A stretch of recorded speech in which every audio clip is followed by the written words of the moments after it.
निर्मल सत्य ज्ञान प्रभाकर तृतीय खंड न्यायनामा।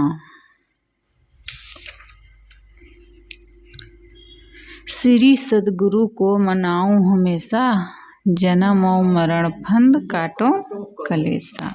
मनाऊं यानी प्रार्थना करता हूँ।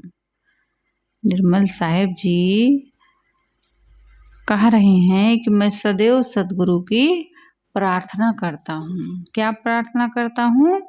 जन्म और मरण फंद काटो कलेसा, कि हे सद्गुरु आप मेरे जन्म मरण के संताप को दूर कर दें। श्री सद्गुरु को मनाऊं हमेशा, जन्म और मरण फंद काटो कलेसा। मैं सदैव सद्गुरु की प्रार्थना करता हूँ कि आप मेरे जन्म मरण के संताप को दूर कर दें। पारखी संते मानते हैं कि सद्गुरु स्वरूप का ज्ञान देते हैं। कोई गुरु किसी के जन्म मरण के संताप को नहीं काट सकता, हाँ रास्ता बताएगा। तो पारखी संत जो होते हैं वे मानते हैं कि सद्गुरु स्वरूप का ज्ञान देता है और बंधनों का परिचय कराता है, जिससे मुमुक्षु अपने बंधनों को काटने में समर्थ होता है। जब पता ही नहीं रहेगा तो फिर कैसे काटेगा? लेकिन जब कोई उसकी परख करा देता है, परिचय करा देता है, तो उसके लिए वो काम करना आसान हो जाता। कोई भी काम हम कर रहे हैं, पता नहीं है तो उसको दूसरे ढंग से करते हैं, लेकिन कोई उसका उसी में सहज तरीका बता देता है तो वो काम हमारे लिए आसान हो जाता है। तो सद्गुरु जो होते हैं वो बंधनों का परिचय कराते हैं, जिससे मुमुक्षु अपने बंधनों को काटने में समर्थ होता है। साधक के बिना परिश्रम किए सद्गुरु उसका बंधन नहीं काट सकते हैं। परिश्रम तो उसे ही करना पड़ेगा। अब कोई हमारे लिए भोजन बना सकता है, लेकिन खाना तो हमें पड़ेगा, घुट तो हमें करना पड़ेगा, उसको तो कोई घुट नहीं कर सकता है। तो कोई पीस के भी दे देगा, लेकिन घुट तो हमें ही करना पड़ेगा। ऐसे कोई भी काम है, कोई हमारे लिए बिस्तर बिछा सकता है, कोई अन्य बाहरी काम कोई कर सकता है, लेकिन कल्याण का काम जो है उसको हमें स्वयं ही करना पड़ेगा, उसको हमारा कोई दूसरा नहीं कर सकता। हाँ, सद्गुरु उसका हमें रास्ता बताएंगे। बंधन कैसे कट सकता है इसकी सूझबूझ हमें सद्गुरु दे सकते हैं। तो सद्गुरु का काम है तत्वबोध देना। सद्गुरु का क्या काम है? तत्व का बोध देना, स्वयं का बोध देना, भव बंधनों से छूटने का उपाय बताना। सद्गुरु से उपदेश पाकर साधक को स्वयं अपना बंधन काटना पड़ता है, परंतु सद्गुरु का उपकार इतना है कि मानो उसी ने साधक के बंधन को काटा है। सद्गुरु का उपकार इतना है कि मानो उन्हीं ने साधक के बंधन को काटा। हमारे घर में धन गड़ा था, किंतु हम उसको जानते नहीं थे। धन गड़ा था, आनंद खजाना हमारे पास था, यानी कि यहाँ तक कि हम उसी खजाने पर ही बैठे थे। कहानी आप लोग जानते ही हो कि भिखारी एक चबूतरे पर बैठा पूरा जीवन भिक्षा मांग रहा था, और उसी पर मांगते मांगते एक दिन उसका शरीर छूट गया। गांव वालों ने सोचा जीवन भर बेचारा यहीं बैठा भिक्षा मांगा है, लाओ इसको मरने के बाद यहीं दफना दिया जाता है, इसी चबूतरे पर ही। जब खोदे तो देखे तो चबूतरे पर अंदर में बहुत सारा धन वहीं उनको मिला। तो लोगों ने कहा कि देखो ये जीवन भर खजाने पर बैठा रहा, लेकिन इसको इस खजाने का पता ही नहीं था। जीवन भर खजाने पर बैठ करके ही ये भिखारी बना रहा।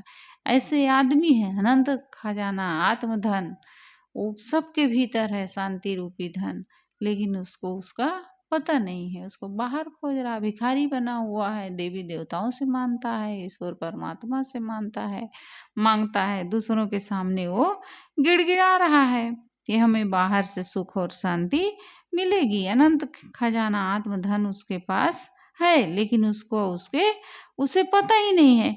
ऐसे ही हमारे धन, घर में धन गड़ा था, किंतु हम जानते नहीं थे। शोधक ने शोध कर बता दिया तो हम धन पा करके माला माल हो गए। ऐसे वो शांति रूपी खजाना हमारे ही पास है, लेकिन सद्गुरु ने उसका हमें बोध दे दिया, ज्ञान दे दिया, उसकी दृष्टि दे दी, तो हम उस शांति धन को पाकर, उस आत्म धन का बोध पा करके माला माल हो गए, यानी कि सुखी हो गए। उनका मेरे ऊपर इतना उपकार है कि उन्होंने मेरा सब काम बना दिया। एक काम कर लिए कल्याण का काम, तो समझो कि हमारा सारा काम हो गया। और वही एक काम नहीं किए, दुनिया भर का काम किए, तो समझो कि हम कुछ नहीं किए। और एक काम कर लिए कल्याण का काम, तो समझो कि हमने सब काम कर लिया। तो अबोध बस अतृप्त मन भटकता है। सद्गुरु से स्वरूप बोध पाकर जगत कामनाओं से छूटा हुआ जीव आत्मतृप्त हो जाता है, कृतार्थ हो जाता है। तो साहेब इसमें कह रहे हैं इस पंक्ति में कि श्री सद्गुरु को मनाऊं हमेशा, जन्म और मरण फंद काटो कलेसा। मैं सदैव सद्गुरु की प्रार्थना करता हूँ कि आप मेरे जन्म मरण के संताप को दूर कर दें। सद्गुरु दूर नहीं कर सकते हैं, सद्गुरु हमें उसका रास्ता बताते हैं। काटना हमें स्वयं पड़ेगा। जब तक अब क्यों बाहर का बंधन होता तो उसको सद्गुरु काट देते। लोह जंजीर न रसरी बंधन, बड़े बड़े सुभट सुखाएं पछरवा हो। सदगुरु विशाल साहब कहते हैं कि ये जो बंधन है ये कोई लोहे जंजीर और रस्सी का नहीं है। लोहे जंजीर रस्सी का होता तो उसको बाहर से कोई भी काट देता, लेकिन वो बंधन कहाँ है? हमारे भीतर लगा है, मान्यता का बंधन कि हम ये मेरा है मेरा है मेरा है करके मान्यता का बंधन बना लिए हैं, और उसी बंधन में हम जकड़े हैं। उस मान्यता के बंधन को हमें काटना होगा, उसको बाहर से कोई नहीं काट सकता है। ऐसा बंधन है, इससे बड़े बड़े सुभट, यानी सुभट कहने के मतलब बड़े बड़े वीर पछाड़ खा जाते हैं। इस बंधन को सबके बस का नहीं है काटने को, छोड़ ही नहीं सकते। मन की आसक्ति ऐसी है, एक छोटी सी आदत है बीड़ी पीने की, जानते भी हैं कि हमारे लिए दुखदाई है। चाय पीते हैं, जानते हैं कि चाय हमें नुकसान कर रही है, लेकिन आदत आसक्ति ऐसे बनती है उसको छोड़ ही नहीं सकते हैं। सब कुछ को हरा देने वाला, सबको, पूरी दुनिया को हरा देने वाला अपने मन से हार जाता है, अपने मन को नहीं जीत पाता है। और साहब कहते हैं कि मन के हारे हार है, मन के जीते जीत। जो मन को जीत लिया वो समझो पूरे संसार को जीत लिया, और जो मन को नहीं जीत पाया, मन बस किया तो सब जग जीता। इसी पुस्तक में निर्मल साहब ने कहा है कि मन बस किया तो सब जग जीता, अभय राज्य अब कीजिए, और नहीं तो भेष बना के नटवत कहूँ पेट भर लीजिए। साहब कहते हैं अगर मन को बस में कर लिया, मन को जीत लिया, तो फिर अब निर्भय हो करके राज करेगा। और अगर मन को नहीं जीत पाया तो फिर भेष बना लिए साधु का, और नट के समान, जैसे नट होता है, इस गांव से उस गांव, उस गांव से उस गांव तमाशा दिखाता है और अपना फैलाता है झोली, चादर फैला देता है, तमाशा दिखाता है, उसमें जो लोग फेंक देते हैं उसको बटोर लेता है और फिर दूसरे गांव चला जाता है। यही समझो कि हम भी कर रहे हैं। यदि अपने मन इंद्रियों पर स्वस्थता नहीं है, मन को नहीं जीतने का काम करते हैं, तो फिर समझो कि हम भी नट की तरह केवल भेष बना करके घूम रहे हैं। तो साहब कह रहे हैं कि सद्गुरु को मैं हमेशा सदैव प्रार्थना करता हूँ, उनकी वंदना करता हूँ कि आप मेरे जन्म मरण के संताप को दूर कर दें। खुदा की बनाई खुदा सृष्टि होता तो हिंदू का ईश्वर नहीं वेद होता। हिंदू का ईश्वर यदि वेद होता, अडर वेद का फिर यमन कैसे खोता। ईश्वर खुदा की बनाई अडर है तो काहे व गहरा मजाबी डगर है। बाइबिल ईसाई बताते खुदाई, कुरा वेद का एन कैसे उठाई। हिंदुस्तान में वेद का है अडर, अबरिस्तान ही में कुरा है जबर। यमन कहते हैं मुसलमान को, एन कानून, जबर बलवान। यदि मुसलमानों के खुदा की बनाई सृष्टि होती और उसी का बनाया कुरान शरीफ होता, तो हिंदुओं के ईश्वर की बनाई न सृष्टि होती और न उनके बनाए वेद होते। हम मुसलमान कहते हैं कि हमारे खुदा ने बनाया है, और हिंदू लोग क्या कहते हैं कि हमारे हिंदुओं के ईश्वर ने बनाया है, सब कुछ दुनिया रची है। तो साहब कह रहे हैं खुदा की बनाई कुरान सृष्टि होता है। यदि मुसलमानों के खुदा की बनाई सृष्टि होती और उसी का बनाया कुरान शरीफ होता तो हिंदुओं के ईश्वर की बनाई न सृष्टि होती और न उनके बनाए वेद होते। यदि हिंदुओं के ईश्वर का बनाया संसार होता और उसी के बनाए वेद तो उसे मुसलमान कैसे इनकार कर सकते थे। यदि कहा जाए कि ईश्वर और खुदा एक ही तथ्य है और उसी एक प्रभु के बनाए वेद बाइबिल कुरान आदि हैं तो फिर ईश्वर के अनुगामियों में अनेक मजहब एवं संप्रदाय बनकर आपस में आस्तिक नास्तिक दीन बेदीन की लड़ाई क्यों है। ईश्वर खुदा की बनाई अडर है तो काहे वगैरह मजहबी डगर है। ये मजहब का दीन का और आस्तिक नास्तिक का दीन बेदीन की ये लड़ाई क्यों हो रही है। बाइबिल ईसाई बताते खुदाई कुरान वेद का एन कैसे उठाई। ईसाई तो बाइबिल को ईश्वर की किताब मानते हैं। उन्होंने ईश्वर रचित वेद और कुरान के कानूनों को क्यों रद्दी की टोकरी में डाल दिया। हिंदुस्तान में वेद का है अडर अब्रिस्तान ही में कुरा है जबर। हिंदुस्तान में वेदों के विधानों की महिमा गाई जाती है और अरबिस्तान में कुरान का ही बोलबाला है। तो ऊपर यमन शब्द ध्यान देने योग्य है। यमन अरब देश का एक प्रदेश है। वस्तुतः यमन शब्द पूरा काल में यूनान देश के निवासियों के लिए कहा जाता था। पीछे मुसलमानों के लिए भी ये शब्द प्रयुक्त होने लगा। यहाँ यमन मुसलमानों के लिए ही प्रयुक्त हुआ है। भारत देश की राजधानी दिल्ली है। यहाँ के संसद भवन में बने विधानों कानूनों को पूरे भारत के लोगों को मानना पड़ता है। क्या कह रहे हैं गुरुदेव जी कि भारत देश की राजधानी कहाँ है, दिल्ली है और यहाँ के संसद भवन में बने विधानों कानूनों को पूरे भारत के लोगों को मानना पड़ता है। पूरे विश्व का मालिक एक ईश्वर बताया जाता है। पूरे विश्व का मालिक एक ईश्वर बताया जाता है तो उसकी एक ही कानून की किताब होनी चाहिए और उसे सबको मानना चाहिए। परंतु ऐसा कोई सर्वमान ईश्वरीय ग्रंथ नहीं दिखता। हिंदू बाइबिल और कुरान को ईश्वरीय किताब बिल्कुल नहीं मान सकते। हिंदू बाइबिल और कुरान को ईश्वरीय किताब बिल्कुल नहीं मान सकते। इसी प्रकार ईसाई वेद और कुरान को ईश्वरीय किताब नहीं मान सकते। यहूदी तो ईसाइयों की नई बाइबिल को छूना भी नहीं चाहते। फिर वेद और कुरान को क्या मानेंगे। मुसलमान भाई थोड़ी बुद्धिमानी से काम लेते हैं। वो कहते हैं कि वेद और बाइबिल आदि ईश्वर की भेजी किताबें हो सकती हैं। वेद और बाइबिल ईश्वर की भेजी किताबें हो सकती हैं क्योंकि ईश्वर के बहुत पैगंबर पहले आ चुके हैं। परंतु जब से हजरत मोहम्मद पर कुरान उतरा तब से पुराने सभी किताबों के कानूनों को ईश्वर ने मनसूख खारिज एवं रद्द कर दिया। अब सृष्टि के प्रलय तक केवल कुरान के ही कानून चलेंगे। सीधे न पकड़कर हाथ घुमाकर नाक पकड़ ली है। अतः ये बात वही की वही रही कि मुसलमान वेद तथा बाइबिल के कानूनों को मानने के लिए तैयार नहीं है। ईश्वर भक्तों द्वारा ईश्वर और उसकी तथा कथित किताबों का कितना बड़ा मखौल है। मनुज की बनाई खुदाई कहे हुकुम एक देसी मनुज की रहे। करामात सारी अक्लमंद की है कुरा बाइबिल वेद का द्वंद ही है।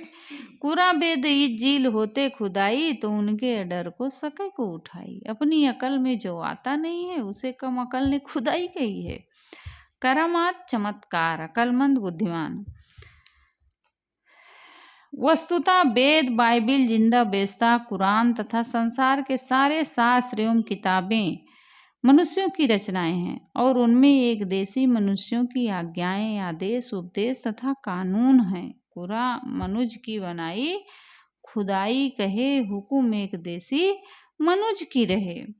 इनमें किताबें जितनी किताबें बनाई गई हैं वेद शास्त्र रचे गए हैं सब मनुष्य की रचनाएं हैं और उनमें एक देशी मनुष्यों की आज्ञाएं आदेश उपदेश तथा कानून है।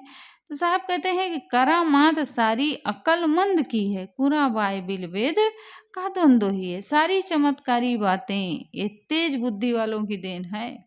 अक्लमंद यानी बुद्धिमान। अक्लमंद से यहाँ बुद्धिमान है कि मतलब जो अपने आप को ज़्यादा बुद्धिमान मानते हैं, उनकी बातें हैं। सारी चमत्कारी बातें तेज बुद्धि वालों की देन है।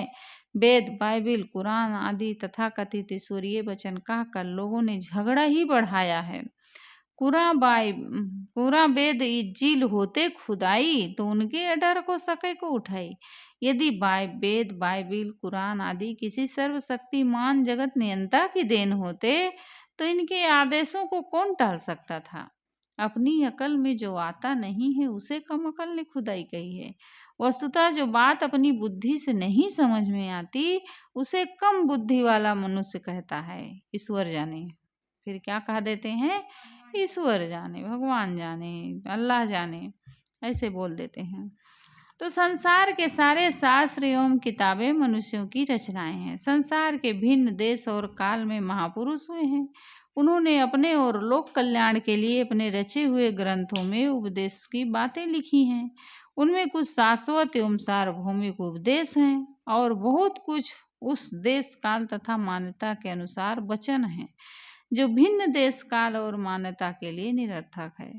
करामात सारी अक्लमंद की है। करामात अरबी शब्द है। इसके अर्थ कृपा, प्रतिष्ठा, बुजुर्गी तथा चमत्कार है। यहाँ पर अंतिम वाला चमत्कार अर्थ है। करामात का ही बहुवचन करामात है। इसका अर्थ हुआ बहुत से चमत्कार, बिना उपयुक्त कारण के उपस्थित हुए कार्य का हो जाना चमत्कार कहलाता है। जो असंभव है, मनुष्य किताब लिखता है। ईश्वरीय मनुष्य के मन की अवधारणा एवं कल्पना है, उसकी भेजी हुई किताब है या वचन है, मंत्र हैं। ये चमत्कारी बातें हैं। वो अपने दूत एवं पैगंबर भेजता है या खुद अवतार लेकर संसार में आता है। ये सब चमत्कारी बातें हैं। पैगंबर तथा अवतार कहे जाने वाले या संत भक्तों के जीवन में असंभव बातें जोड़ी जाती हैं, जैसे 8 रोटियों से हजारों लोगों को पेट भर खिला देना, सूखी नदी में पानी की बाढ़ ला देना, जल से भरी नदी को सुखा देना, पर्वत को उंगली के संकेत से एक जगह से दूसरी जगह हटा देना, मुर्दा को जिला देना, जानवर से वेद मंत्र बोला देना, अपनी आज्ञा से दीवार, चौकी आदि को चला देना, आशीर्वाद देकर रोग दूर कर देना, धन पुत्र दे देना, कई सौ वर्ष की आयु बताना आदि। ग्रंथकार कहते हैं ये सब असंभव बातें सत्यवत समाज पर लादना अक्लमंदों का काम है। ये अक्लमंद अधिकतर लौकिक ईश्वर के इच्छुक होते हैं और कुछ लोक कल्याण की इच्छा वाले भी होते हैं। वे सोचते हैं कि यदि हम अपने शास्त्रों को ईश्वर की वाणी कहेंगे और अपने मूल पुरुषों को पैगंबर या अवतार कहेंगे, तो उसका जनता पर प्रभाव पड़ेगा और वे लोग हमारे मत मजहब में आएंगे और वे हमारे उपदेशों से सुधरेंगे। किंतु जब मूल में ही असत्य का सहारा लिया गया, तो सच्चा धर्म कहाँ रहा। अवतारवाद, पैगंबरवाद, चमत्कारवाद, ईश्वरवाणीवाद से भीड़ बढ़ाई जा सकती है। सत्य का बोध न अपने में रहेगा और न दूसरों को दिया जा सकता है। सारे चमत्कार केवल छल कपट है। मनुष्य के अलावा कोई उन्नत चेतना वाला नहीं और प्रत्यक्ष सृष्टि, कर्म, कारण, कार्य व्यवस्था और विश्व के शाश्वत नियमों के विरुद्ध कुछ हो नहीं सकता। 8 रोटियां हैं तो उन्हें कोई 9 नहीं कर सकता। 1000 तथा कथित ईश्वर, पैगंबर, अवतार तथा महात्मा एक मरी हुई मक्खी को नहीं जिला सकते। लोग 100 वर्ष के भीतर मर जाते हैं। कुछ लोग 100 तथा 100 से ऊपर जाते हैं। कई 100 वर्ष, 1000, लाख वर्ष की आयु किसी की नहीं होती।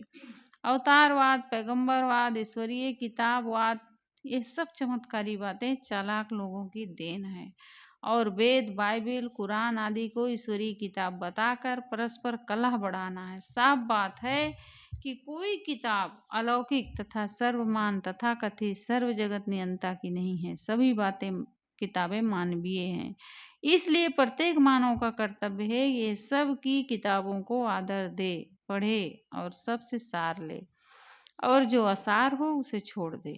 अतिवर्षण, आवर्षण, भूचाल, रात दिन व ऋतु, वर्षा का नियमित होना आदि जो बातें अपने अकल में नहीं आती, उन्हें कम अकल मनुष्य क्या कह देते हैं, ईश्वरीय कह देते हैं। परंतु इन्हें भी समझा जा सकता है कि जड़ प्रकृति के अनादि गुण धर्मों से स्वतः होते हैं।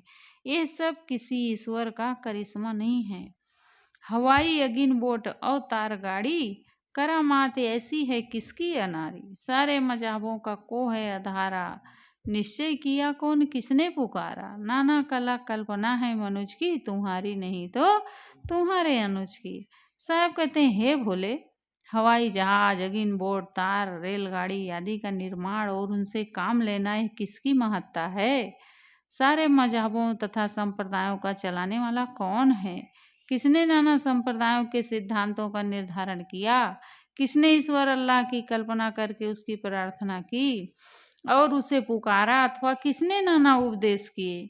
वस्तुतः ये नाना कला कल्पनाएं और केवल मनुष्यों की हैं। यदि तुमने नहीं की, तुम्हारे दूसरे भाई ने की, यानी कि तुम्हारे समान वो भी होंगे जो इसकी कल्पना किए हैं। तुम नहीं किए तो तुम्हारे भाई ने की है, तुम्हारी नहीं तो तुम्हारे अनुज की। पृथ्वी में पानी का स्रोत है, तेल का स्रोत है, रत्नों पत्थरों तथा कोयले की खान है। क्या नहीं, क्या कहीं ज्ञान का स्रोत या खान है। ज्ञान का एकमात्र स्रोत या खान मनुष्य है। जीवन चलाने का ज्ञान अन्य जानवरों में है, जीवन चलाने का ज्ञान अन्य जानवरों में है, किंतु विशेष ज्ञान का निधान केवल मनुष्य है। और यह मनुष्य का ही अज्ञान है कि वह ज्ञान का स्रोत मनुष्य को न मानकर अपने मन के कल्पित ईश्वर को मानता है। कितना उल्टा और नकारात्मक पक्ष पर वो बह रहा है। करामात ऐसी है किसकी अनाड़ी। इस पंक्ति के करामात शब्द का अर्थ है महत्ता। ग्रंथकार कहते हैं, हे अनाड़ी, हे भोले, सारा ज्ञान विज्ञान, पोथी पुराण, वेद, बाइबिल, कुरान आदि किसने रचा है। मनुष्य ने रचा है। मनुष्य ने नाना मत मजहब, नाना देवी देवता तथा भगवानों ईश्वरों को सिरजा है। हे मनुष्य, तो सारे ज्ञान विज्ञान का करता है, किंतु भूल बस अपने को दीन मान रहा और अपनी ही मना कल्पनाओं को श्रेष्ठ मान रहा है। बोलिए सद्गुरुदेव की जय। बंदों सन्मुख पार की, शीस भेंट धरिहा, वचन उचारो बंदगी, सत्य प्रेम के साथ साहे बंदगी।